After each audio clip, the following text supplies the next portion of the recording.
This interview contains discussions of child abuse and human trafficking. Viewer discretion is advised.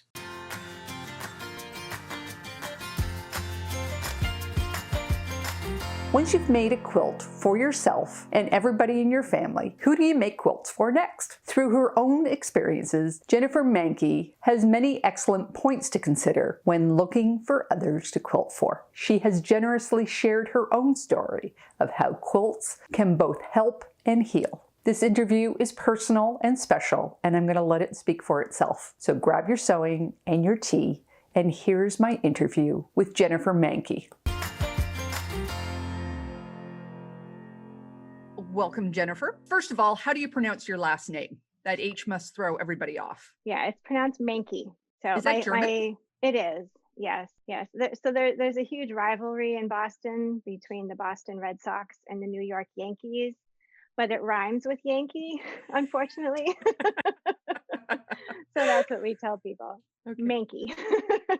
So how did you start quilting? About 20 years ago. I don't know why I got this idea, but I had this thought that there are certain things that I should try at least once in my life, and quilting was on that list. I don't know why.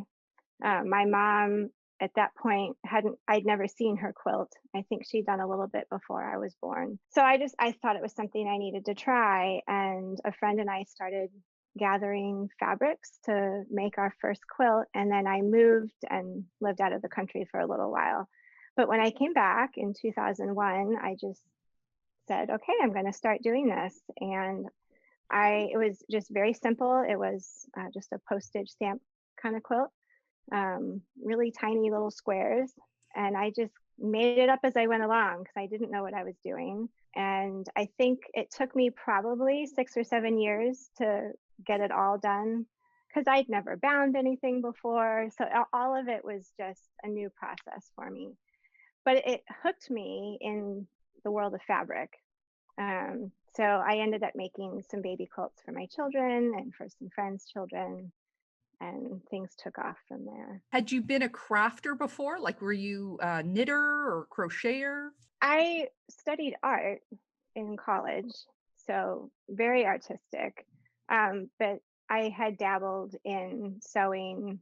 I had learned as a child how to knit and then relearned as an adult. I did do some crocheting as a child. And my mom was always doing different things like that. So it was very much a part of my life growing up, just being artistic and creative. Did you take a class to learn, or did you just totally learn by yourself? No, I'm completely self-taught. There have been a few steps that I've needed to consult a book or a YouTube video, but for the most part, I was just figuring out as I went along. I'm very visual, so I would just spend some time kind of thinking through what made the most sense. And then I would try it, and if it worked, great. If not, I would try something else. I don't know. Beyond that, I never took a class. I've done a few quilts using people's patterns, and that has taught me some things, but a lot of it's just trial and error and figuring it out. Well, that's what I was next going to ask you. Yeah. Is how often do you use another person's pattern? So most of the time you're just using your own. Most of the time. In the last few years, I have started trying some patterns. I did my first quilt along a year ago, and I enjoy that because it gives me an opportunity to try some new things. And I like the community aspect of it, doing it with other people. But for the most part, I make up my own patterns. One of my favorite sets of quilts that I made, there were 2 mini quilts. They were both made from solid fabrics. I did half square triangles. And as I made the half square triangles, and I cut them and I started 2 piles. So I had 2 identical piles of fabric. And I made 2 completely different quilts with those. Because I like to, make a basic building block and then just fiddle with it and see what design I can come up with, with the actual blocks in my hand. So I like to do that. It feels like I'm painting with fabric. So yeah, most of what I do is just whatever I've come up with on my own, or I'll take an element of something that maybe is from a pattern and tweak it and make it my own thing. So being an art student and creative all your Mm. life, you probably have a fairly established area of color that you like to use. How Mm. difficult was that to bring into fabric and pattern, adding those extra variables in? I feel like I just fit right into it. Um, I I don't think there was ever an issue there. Um, understanding complementary colors, understanding what's going to draw something out more. I mean, that just plays into, quilting quite naturally. So, yeah, I definitely see how having an art and design background enables me to be a stronger quilter. What is your favorite palette that you like to quilt with? Well, I love blue. So I do a lot in blue, but I also do a lot of rainbow quilts because it's so pleasing to see the colors blend together through that spectrum. And I see you have a very nice stash of fabrics behind you. I do. Do you lean towards a particular designer or do you just pick them up as you enjoy them? I just pick them up as I enjoy them. Yeah, just whatever strikes me. I probably am definitely drawn towards certain designers, but I like to mix, very geometric fabrics with florals. And so I just, whatever strikes me, I just grab because I never know when I'm going to want to use So how soon after that 7-year quilt did you start it. quilting for charity, like finding charity quilts or charity Yeah. projects? So not too long after I finished that first quilt, a friend and I started a baby accessory business, and we did that for 3 or 4 years. And it was as that was ending that I was feeling um, led to start making quilts to give to women who have been rescued from being trafficked. Um, it it was probably a year-long process of realizing that that's where I was heading and closing up that other business. So that's what I do now. I take half of all my sales in quilts and I put that directly toward making quilts for women who have been rescued. Um, I myself was abused as a child. So about 20 years ago, I went through a really major healing process. And through that, I saw all these broken pieces of my life be put back together to become something that I now see as whole and beautiful and with purpose. And I like the parallels of what, as a quilter, I do with all of those pieces of fabric and bringing them together to create something that is whole and beautiful to give to these women. And my hope is that something in that process gets communicated to them to give them hope that they too can get through this and they too can heal and come to a place where they recognize their worth and their purpose. Um, so that is my hope and in what I do and why I do it. Did an organization that helps women who are victims of trafficking, did you find that organization or was there another way? How did you choose that avenue Yeah. or that organization to work with? So there's my church helps support a local safe house. And at the time when I was starting this, a woman from my church actually worked there. So it was a very easy connection for me to make. I have tried to find other ones in other cities, and it is hard. There aren't enough, to be honest. We need so many more for the number of women who are looking for a place to get out of that life. So I had that connection like right there. That wasn't a difficult connection to make. Um, the I just actually this morning gave 8 quilts to this organization. They're opening a second safe house in Connecticut in January, and this new house is going to have 8 beds. And I'm like, oh, I have 8 quilts to give. So it was Oh, perfect. wonderful. My mother does work with not specific people, but with organizations here in Toronto that help through her Rotary Club.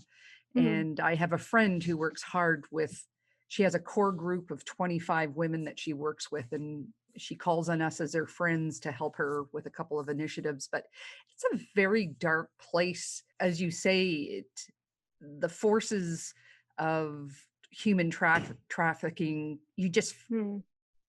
they're just so in place and so hard. You know that it's always going to be there. There's nothing you can do to stop it. You can only Right. help the victims. Right. How do you stop yourself from going down that dark hole when you Well, get thinking about it? that's hard sometimes. For myself, at least at this point in my life, I've not met any of the women that they're going to. And for me right now, that's part of what I think helps keep me from going down that dark hole. I'm really open with my own personal experience, and because of that, I've heard a lot of really hard things from people, and it's hard to hear those things. So for me, I do need to kind of separate myself from that a little bit, just to help protect myself. But I just keep focused on the fact that I'm bringing light and love to a woman who really needs it, who has maybe never been told how much she is loved as a person, and how valuable she is as a woman. I have had a number of people offer to give me old fabric, and I decline, because I want them to have something that is brand new and that has never been owned by anyone else. Like, and that's what I focus on, the hope that I'm hoping to give to the women who receive it. And from what I've heard of the women who have already received it, that they love to just snuggle up inside of them, that it really is a blessing to them. So that's what motivates me and keeps me going. So you say you don't accept old fabric, but do you accept donations of new fabric or cash? I would definitely accept cash. When I set out to make a quilt to give to women, I kind of think of what I'm looking for in terms of fabric choices, based upon that specific quilt. But if someone wants to donate money, that would be great. I've given away 16 quilts total. I've made 12 of those. The other 4, I have purchased the fabric for them, and fellow quilting friends have made them. So that's something that I've done with friends who want to contribute, who do know how to quilt. I just tell people, buy a quilt for me. You'll be donating. You'll be donating money that way. And I have enough money saved to probably make another 12 quilts. So I'm not hurting for the finances to keep funding this at the moment. Are you working with the same design every time, or do you just impulsively, whatever comes to mind, whatever bright thought? They're all very different. And actually, last January, I went and bought fabric to make 3 quilts. The quilts were made up of mostly a pattern set of fabric, but then I grabbed 3 solid fabrics, so that each of the quilts had all of the pattern fabric in it and 2 of the solid fabrics. And I made one, and then 2 other friends each made a quilt. But we didn't tell each other what pattern we were going to do. And it was so neat to see them come back. They were all just completely different. It was really neat. But they all started with the same core fabrics. So that's what I love, that each piece is unique.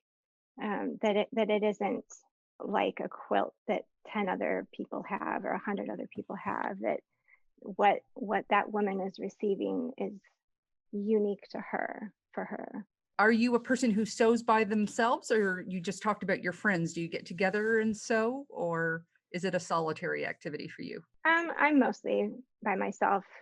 I do, before COVID, I hosted a craft night once a month at my house.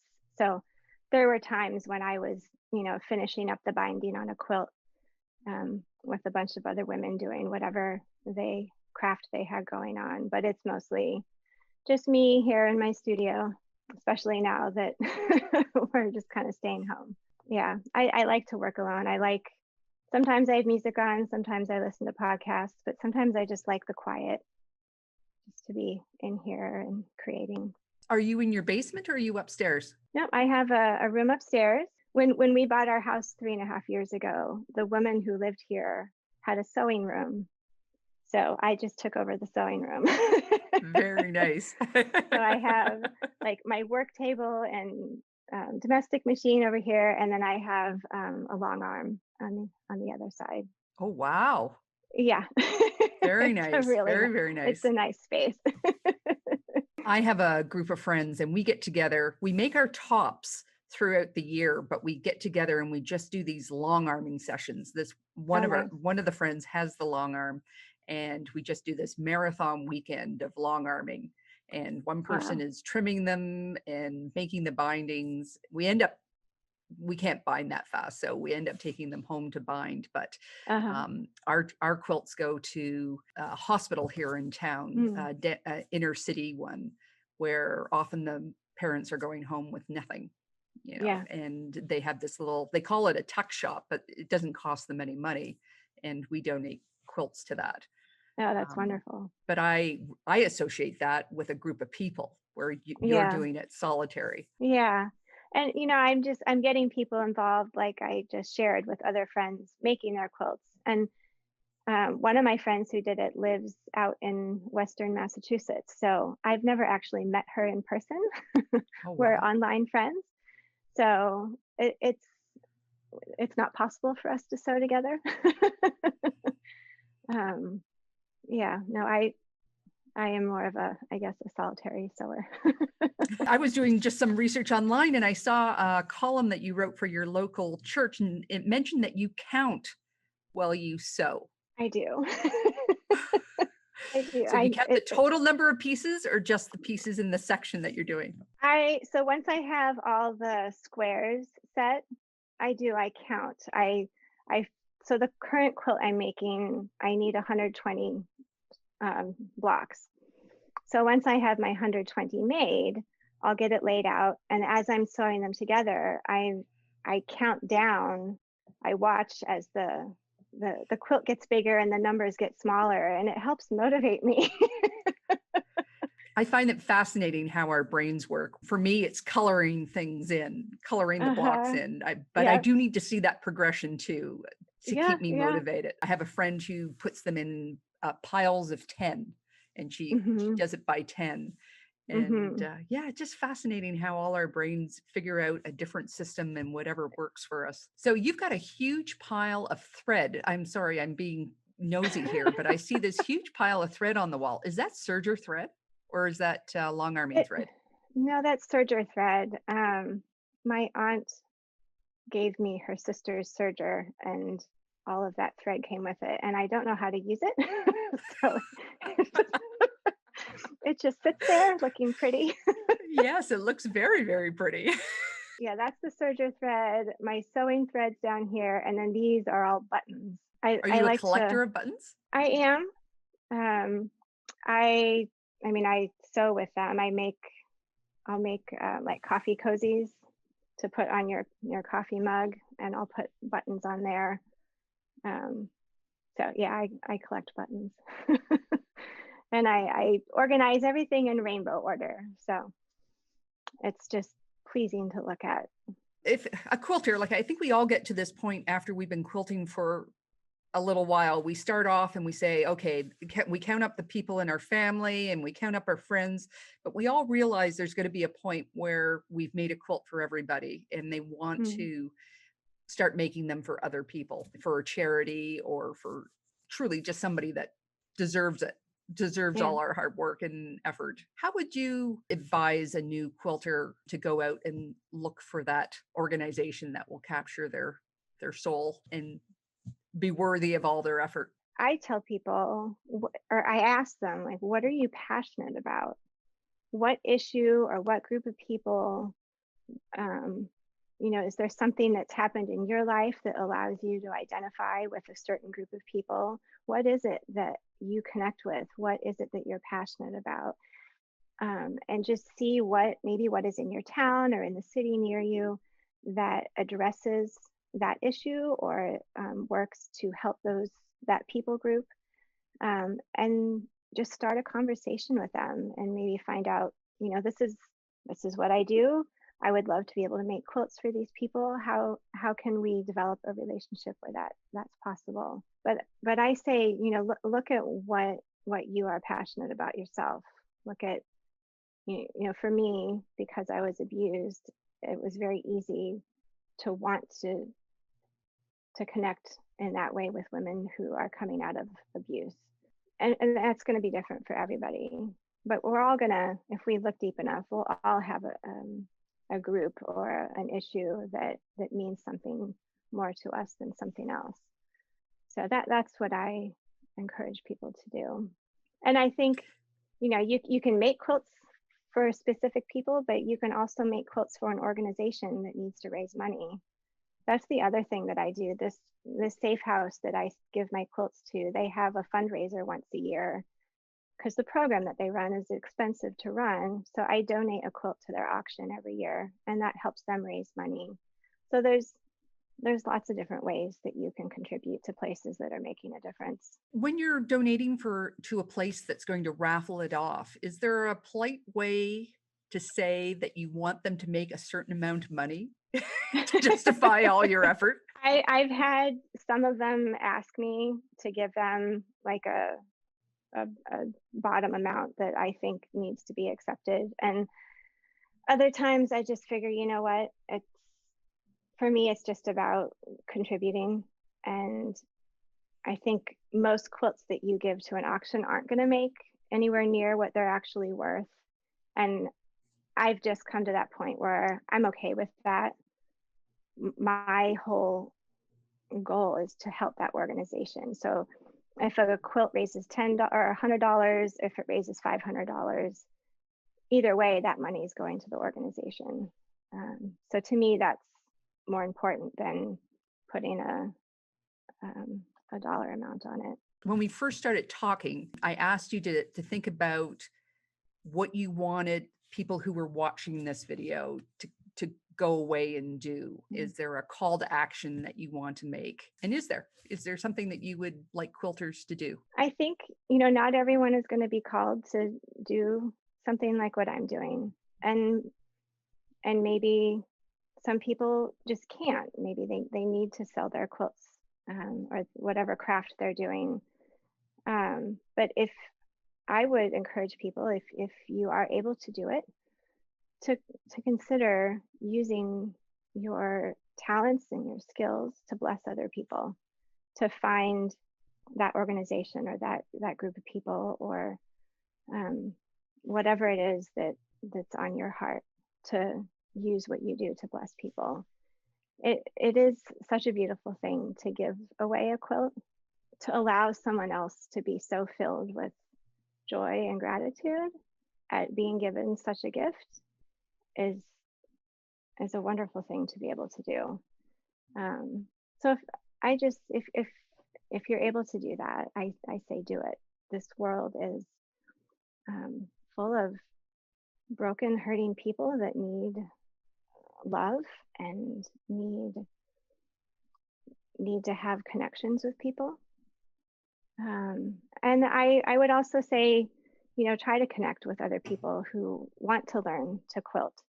That's something else that I've been able to do. A lot of people in my circle of friends have told me that they would like to start quilting. And so to just be an encouragement to be willing to share what you have learned in the process, whether that's, helping in person or just saying, look, these are tools that I've found that are really helpful, or this book is really good, or this is my favorite fabric store and why you need to go there. Like, just to encourage other people who are starting out with quilting.